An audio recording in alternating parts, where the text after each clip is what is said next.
Hi, this is Colin McLeod, and I thought I would go through a Scottish tune called Mrs+Dundas+of+Arniston today.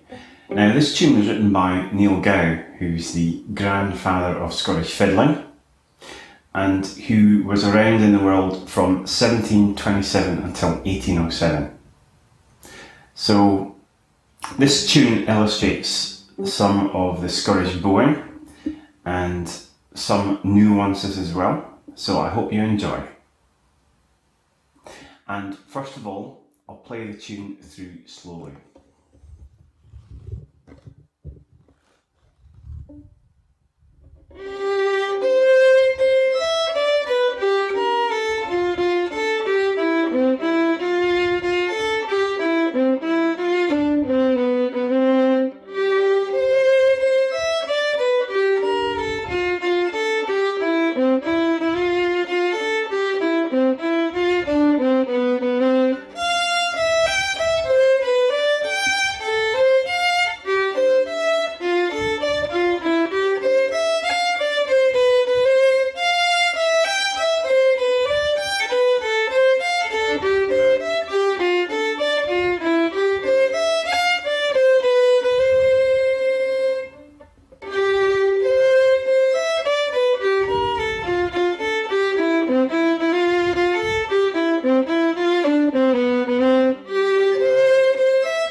So the tune is in C major, and it has two parts. It has a first part of 4 bars, which is repeated, and then it has a second part of 16 bars.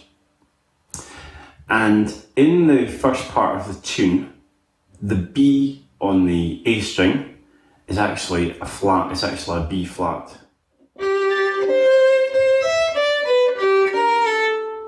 So you've got a B, and also you've got a B flat in the first part of the tune.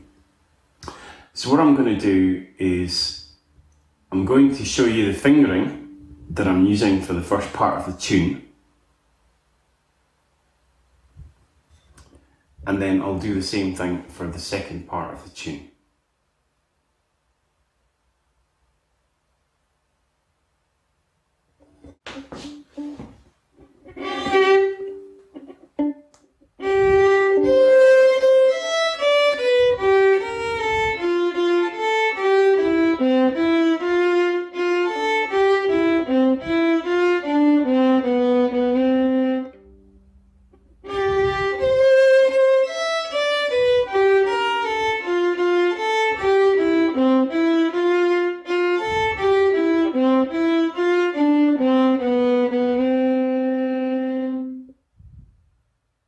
And now for the second part of the tune.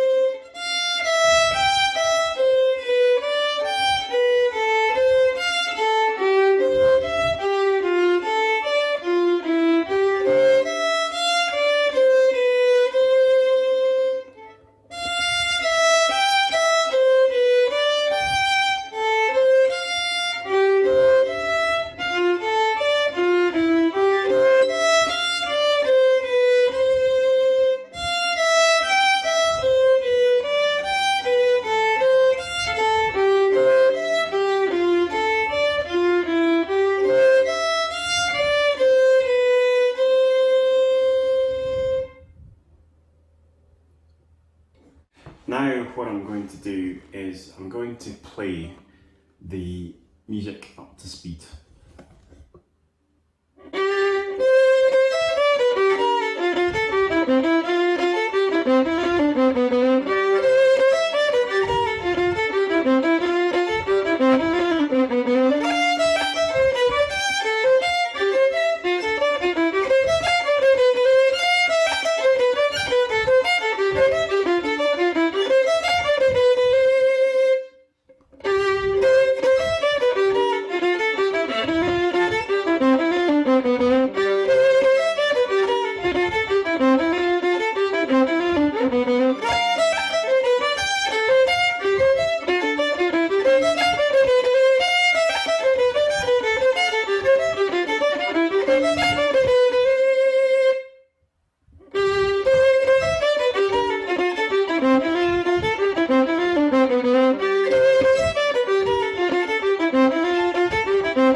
So some comments about when I'm playing the tune.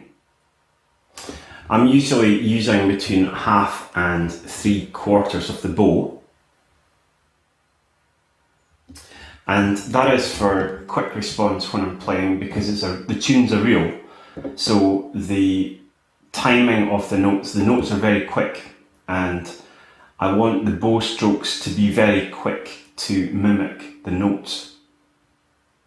And also what I'm doing is I'm applying a bit of pressure to this finger.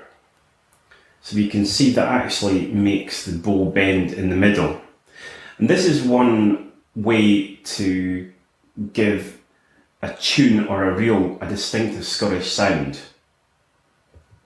And with that, the application of the pressure on the bow emphasises a note. So it's sort of like waves on a loch.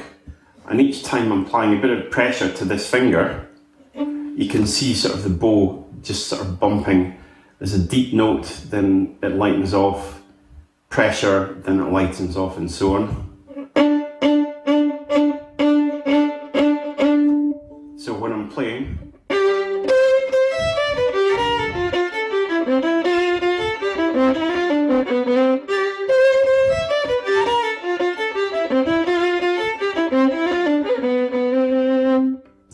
and when I'm emphasising notes, they tend to be longer notes like a crotchet as opposed to a quaver, and they're also at the start of a phrase. Now, what I'm doing as well,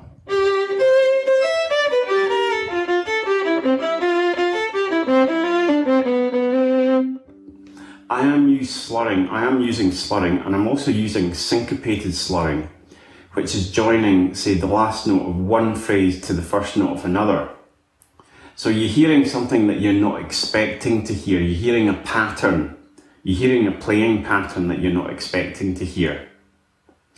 And slurring also provides a bit of variety in terms of playing the music as opposed to just playing straight notes.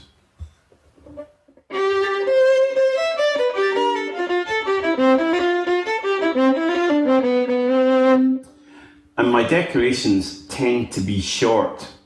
So one of my favourite decorations is called the flick, which is the main note, the decoration note, then back to the main note. So for example, if I was playing it on the second finger on a string, I would use the fourth note as the decoration note. So that would be the second note, the fourth note, then back to the second note.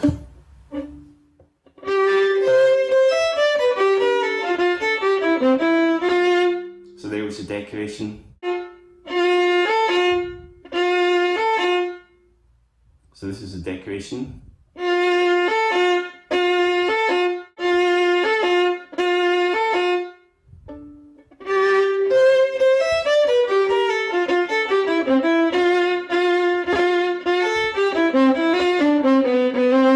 So main note, then the decoration note, and then back to the main note.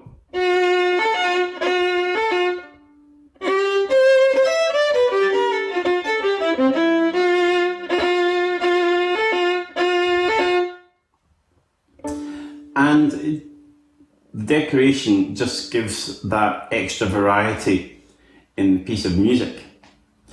Now when I'm playing the second part of the tune, it's quite a workout for the fingers in terms of the fingering pattern of changing strings.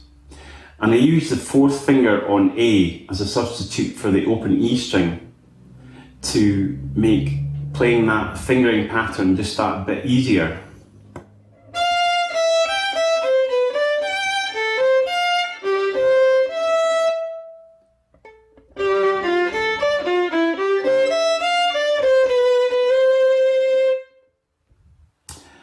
And sometimes when you're doing a run, or when I'm playing a run of notes, it is actually easier to incorporate the fourth finger on a string into that